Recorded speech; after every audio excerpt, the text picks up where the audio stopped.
Les vraies voix Sud Radio, 17h-19h, Philippe Rossi. 18h30 sur Sud Radio, c'est le grand débat des vraies voix. Gérald Darmanin, auditionné depuis quelques minutes à l'Assemblée nationale. Le ministre interrogé sur les violences policières de ces 10 derniers jours. L'évacuation d'un camp de migrants à Paris, c'était lundi dernier. Le passage à tabac par des policiers du producteur de musique Michel Zecler. Le ministre de l'Intérieur critiqué également pour l'article 24 de sa loi sécurité globale. L'article qui a été suspendu et qui va être réécrit intégralement. De nombreuses manifestations qui ont eu lieu dans toute la France. Ce week-end, manifestations violentes. Certains rassemblements ont dégénéré. Gérald Darmanin peut-il rester ministre de l'Intérieur? Ça, c'est la question que l'on vous pose. Sur le compte Twitter de Sud Radio, pour l'instant, c'est un grand non. Un non à plus de 80%. Gérald Darmanin peut-il rester ministre? Le 0826 300 300 pour réagir et débattre avec les vraies voix. Sud Radio, les vraies voix. Le débat est ouvert. Philippe Bilger, Caroline Pilastre, Jean Dorido, voilà pour ce grand débat. Et notre invité, c'est Philippe-Henri Honegger, avocat pénaliste au cabinet Ruben et associé. Bonsoir maître. Bonsoir. Bonsoir à vous. Allez, la question donc que je vous pose et que je pose également à nos vraies voix. La majorité qui a suspendu l'article 24. Les présidents des groupes parlementaires qui annoncent une réécriture intégrale. C'est un échec pour le ministre, un désaveu pour Gérald Darmanin, Philippe-Henri Honegger.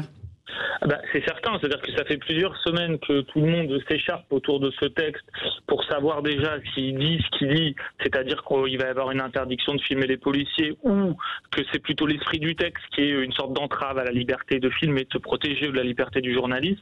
On adopte ce texte et quasiment dans la foulée, on vient nous dire finalement on l'a adopté à l'issue de ce bras de fer pour dire en fait on va le réécrire parce qu'on s'est trompé. Ça pose deux questions. La première question, c'est comment c'est possible qu'une Assemblée nationale réussisse à l'issue d'un débat à voter un texte, donc quasiment le lendemain ou 2 jours après, on nous dit en fait ce texte est très très mauvais, on n'aurait pas dû le voter. Donc il y a déjà un problème, si vous voulez, dans le processus parlementaire qui conduit à ça.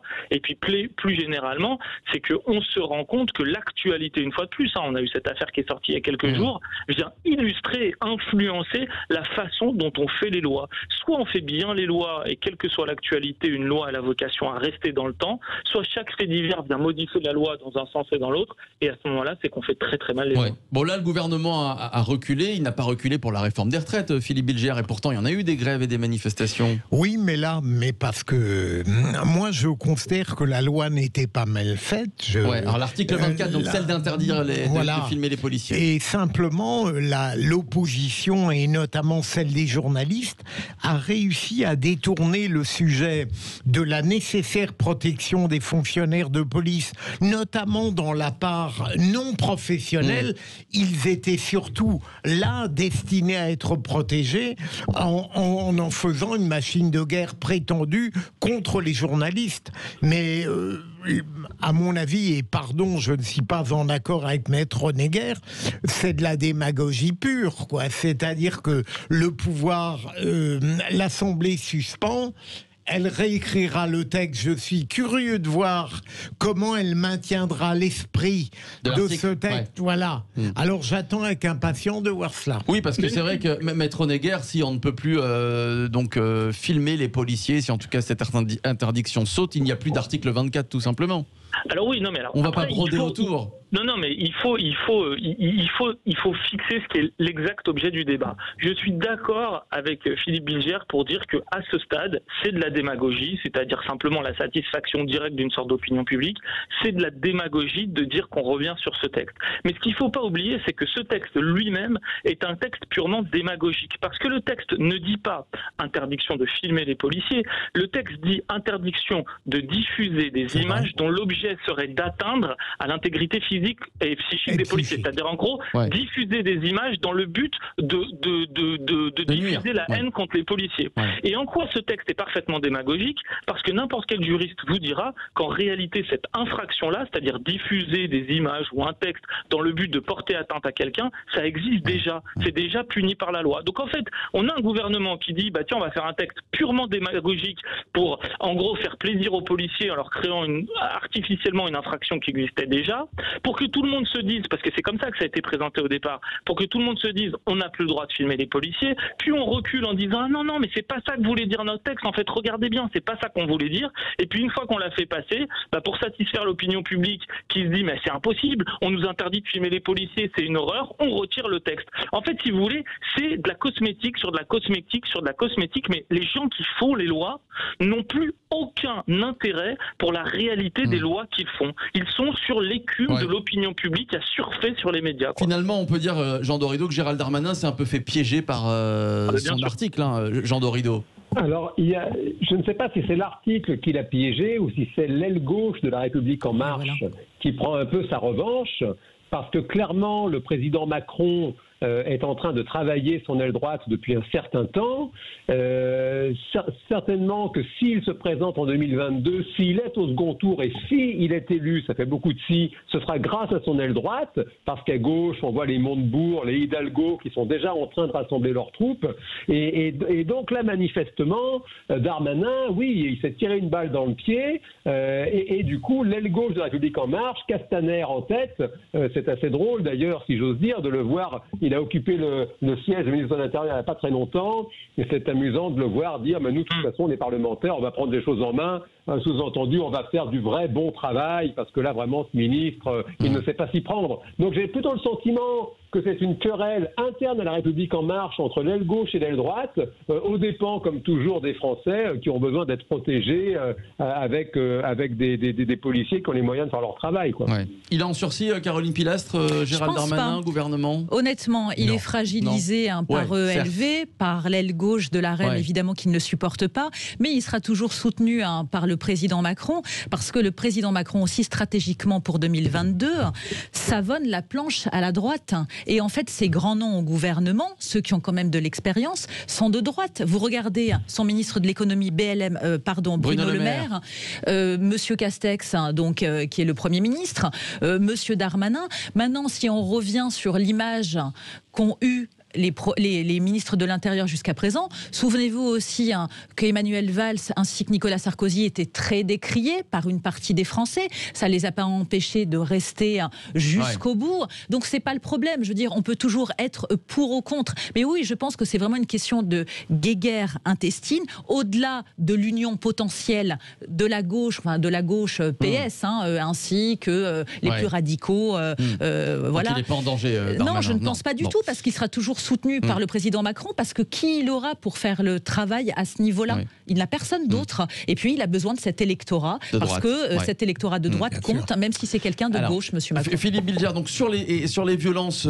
policières, c'est vrai que on sent ce désamour entre les policiers et les Français. On l'a vu dans les manifestations. Beaucoup de Français réclament une IGPN indépendante. Est-ce que c'est pas ça qu'il faudrait faire pour Gérald Darmanin, une fois pour toutes, pour mettre un terme au débat sur les violences? Il a dit qu'il en avait l'intention, mais il sera très difficile. Pourquoi pas, même si l'IGPN a démontré avec l'affaire Zecler que finalement elle n'était pas aussi ambiguë qu'on le prétend, mais il va être extrêmement difficile, si on veut remplacer l'IGPN, de trouver une instance qui rassure tous les citoyens. Je vois bien, il ne suffit pas de mettre des magistrats, il faudra trouver une composition qui rassure véritablement par son pluralisme et son honnêteté. C'est pas facile. Et puis aussi dire que les policiers apprécient dans leur grande majorité Gérald Darmanin, parce qu'il y a un véritable dialogue, il y a une communication entre eux qu'il n'y avait pas avec Castaner. Philippe Aronnier sur l'indépendance de la police des polices. L'IGPN tient sur la sanction de ces 4 policiers qui ont tabassé ce producteur de musique, donc 4 mis en examen, 2 qui ont été écroués. J'entendais des syndicats de police, notamment Alliance, qui ne criaient pas au scandale, mais qui trouvaient que la sanction un peu sévère. Qu'est-ce que vous en pensez, Maître Neguer? Ce qu'il faut reconnaître, c'est que dans ce cas-là, qui est, il faut le dire, une exception absolue par rapport à tous les cas de violence policière qu'on a habituellement, dans ce cas-là, on a appliqué le droit de manière relativement identique à la manière dont on applique le droit à tout le monde habituellement. C'est-à-dire que les personnes ont été placées en garde à vue, un peu tardivement, je pense, parce qu'elles ont largement eu le temps de s'entendre et de se concerter, mais enfin bon, elles ont été placées en garde à vue, présentées à un juge d'instruction. Il y a des vrais risques de troubles à l'ordre public, il y a des infractions qui sont considérées comme des crimes qui ont potentiellement été commis, il y a des vrais risques de concertation, et donc comme dans à peu près tous les dossiers de ce type-là, on a décidé de mettre certaines personnes en détention provisoire. C'est pas choquant dans l'application du droit, mais il faut bien le dire, c'est une ultra exception. Ça n'arrive jamais habituellement, mais il faut dire aussi concernant M. Darmanin, qu'il arrive dans une séquence qui est quand même très négative pour lui, parce qu'on enchaîne en l'espace de quelques jours les scènes absolument abominables qu'on a vues avec les migrants qui étaient coursés dans la rue dans Paris comme si c'était des animaux sauvages, avec la scène de M. Weckler et les violences policières, et puis l'article qui est sorti hier dans Mediapart de ces policiers qui n'ont pas été sanctionnés, qui ont tiré à bout portant sur des jeunes dans une voiture qui avaient strictement rien fait. Donc si vous voulez, c'est vrai qu'il arrive pour montrer les muscles, pour dire on va protéger les policiers après la séquence des gilets jaunes et tout ça. Moi, je suis celui qui va redonner un peu de dignité aux policiers. Et puis, il arrive pile au moment où, en réalité, la seule chose qu'on devrait attendre d'un ministre de l'Intérieur à ce stade, c'est de dire oulala, il faut tout réformer parce que là, il y a un vrai problème dans la gestion de la police. Faire une IGPN indépendante, très honnêtement, c'est pas très compliqué. Vous mélangez des policiers avec des personnes issues de la société civile, vous faites une structure avec des commissions d'enquête qui sont saisies à chaque fois qu'il y a des faits qui sont signalés de violences policières. Ça va très bien marcher, ça marche dans d'autres pays, et surtout vous créez un parquet indépendant. Il faut que ce soit des procureurs qui n'ont pas habituellement ces policiers sous leurs ordres, parce que autrement, si le procureur qui est le patron du policier qui a fait et potentiellement des violences, c'est sûr qu'il va toujours être très favorable à son policier. Mais c'est faisable et c'est facile. Mais là où je vous rejoins, monsieur, c'est sûr, évidemment, la vidéo de ce producteur qui a été tabassé, qui est scandaleuse, extrêmement choquante, mais certainement pas pour les migrants. Il y a eu quand même une instrumentalisation d'une ONG qui s'appelle Utopia 56, même si l'image, évidemment, du policier qui a déplacé la tente et ce migrant a heurté tout le monde, mais quand même, il faut parler d'instrumentalisation de la gauche aussi. Et concernant justement la loi, là où je ne comprends pas, c'est que elle existe déjà, comme vous le disiez très bien avec Monsieur Bilger, dans l'arsenal juridique. Donc, oui, mais on a des dispositions spécifiques avec l'article 24 qui ne concernera que les policiers. C'était ça l'intérêt. Allez, on va poursuivre le débat dans quelques instants. Gérald Darmanin peut-il rester ministre de l'Intérieur? Vous votez sur le compte Twitter de Sud Radio. Philippe Renegger, vous restez avec nous. Caroline Pilastre, Jean Dorido, Philippe Bilger et vous au 0826 300 300. On va continuer le débat avec vous. À tout de suite. Les vraies voix Sud Radio, 17h-19h, Philippe Rossi. Et c'est le grand débat sur Sud Radio. On poursuit notre débat à l'audition en ce moment de Gérald Darmanin, interrogé par la commission des lois de l'Assemblée nationale. Le ministre qui s'explique en ce moment même sur les violences policières de ces dernières semaines. Darmanin également sous le feu des critiques pour sa loi sécurité globale. L'article 24, très décrié, qui a été suspendu cet après-midi par les parlementaires, qui va être réécrite par la majorité intégralement. C'est ce qu'on a appris en milieu d'après-midi. Gérald Darmanin peut-il rester ministre? Vous votez sur le compte Twitter de Sud Radio. La réponse est non, ça s'envole. Non sur le compte Twitter à plus de 90%.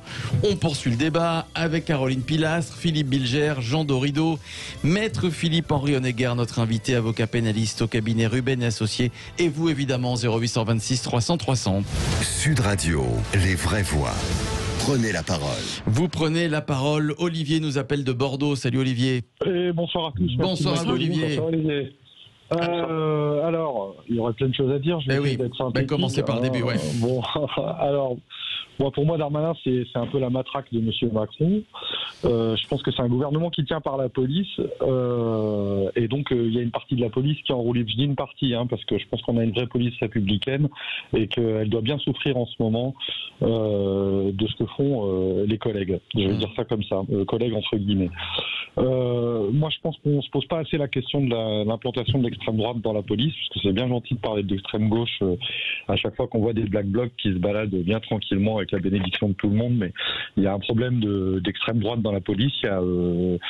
Il y a beaucoup de choses là-dessus. Ça pose problème. Castaner, il est resté en place malgré les morts, les éborgnés, les mains arrachées. Le préfet allemand, il est maintenu malgré les méthodes qui caractérisent quand même un État autoritaire. Donc, j'ai vu aussi M. Darmanin qui était choqué des images qu'il avait vues, images qu'il prévoyait d'interdire d'ailleurs. C'est pas à la hauteur de la fonction tout ça. Il devrait assainir la police, c'est ça son travail. Et malheureusement, il n'a pas les moyens de le faire parce qu'encore une fois, ils tiennent par cette police. Moi, j'ai honte de ce qu'ils font du pays pays des droits de l'homme. On est la risée se prendre des avertissements par l'ONU. Enfin, moi, j'ai honte. C'est pas la France que je connais, c'est pas la police républicaine. Et nier qu'il y a un problème dans la police républicaine parce qu'on a peur qu'elle nous explose dans les mains, on voit bien qu'on a un problème de fond qu'il va falloir traiter. C'est vraiment un problème de fond. Darmanin ou pas, Darmanin, c'est un détail dans l'histoire. Donc, en gros, pour vous, il n'y a aucune directive du ministère de l'Intérieur. C'est sur le fond, c'est ces policiers qui, vous le dites, sont de plus en plus d'extrême droite. C'est ce que vous dites, hein? Je dis pas. Non, moi je veux pas faire une généralité quand même. Non, justement, j'ai précisé, j'ai dit une partie, et j'ai parlé de l'implantation de l'extrême droite dans la police. Non, c'est plus nuancé. Mon propos, excusez-moi, il est plus nuancé. Je me suis peut-être mal exprimé, mais l'idée est de dire que quand on s'inquiète de l'extrême droite et qu'on demande à tout le monde de faire barrage au deuxième tour, on ne peut pas fermer les yeux non plus par le phénomène de l'extrême droite qui gangrène la police. Et c'est une gangrène.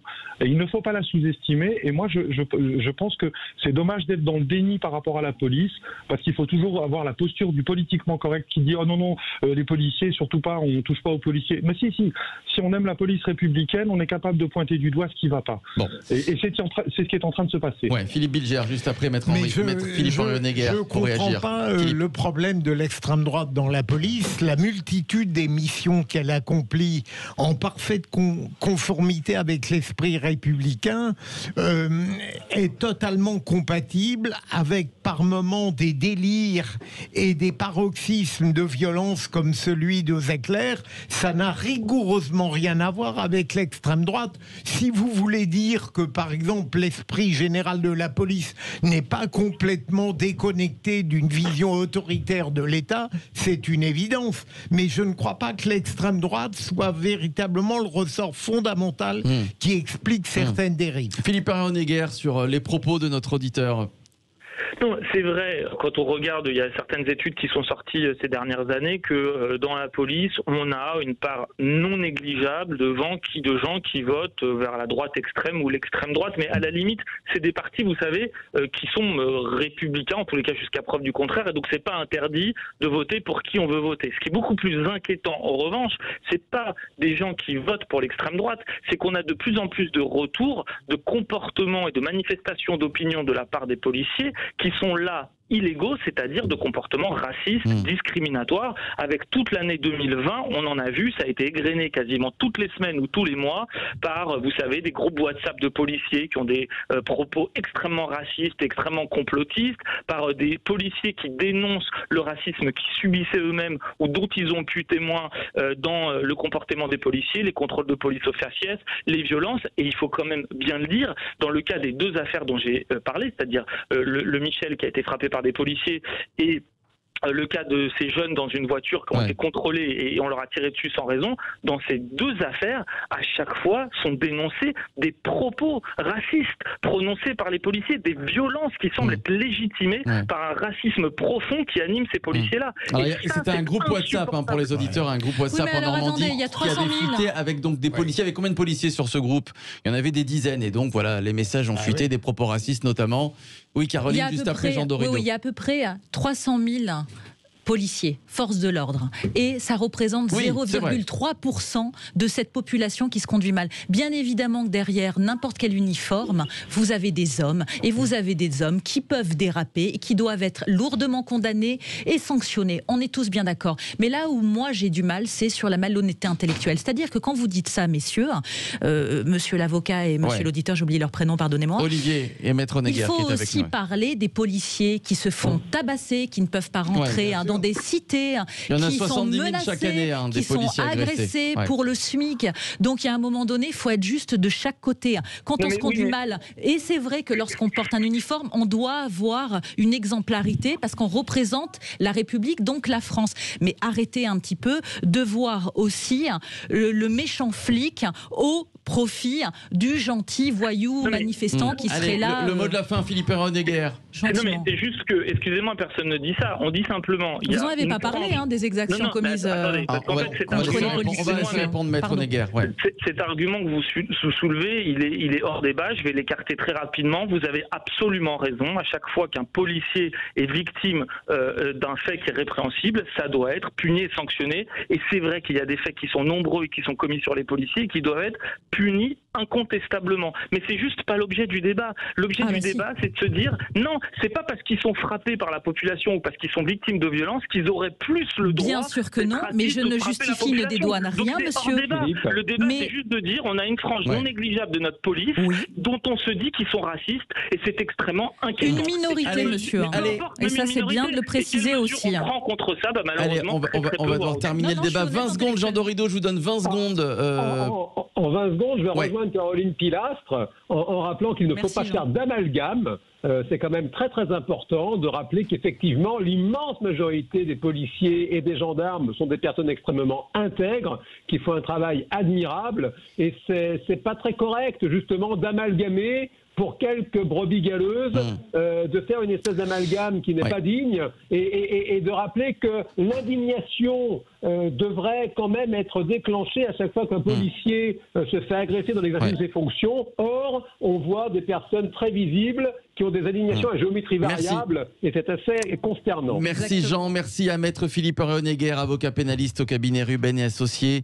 Voilà, Gérald Darmanin peut-il rester ministre de l'Intérieur? C'est la question que l'on vous posait sur le compte Twitter de Sud Radio. La réponse est non à plus de 90%. Voilà, vous avez voté, c'est le score donc sur le compte Twitter de Sud Radio. On passe tout de suite au clin d'œil des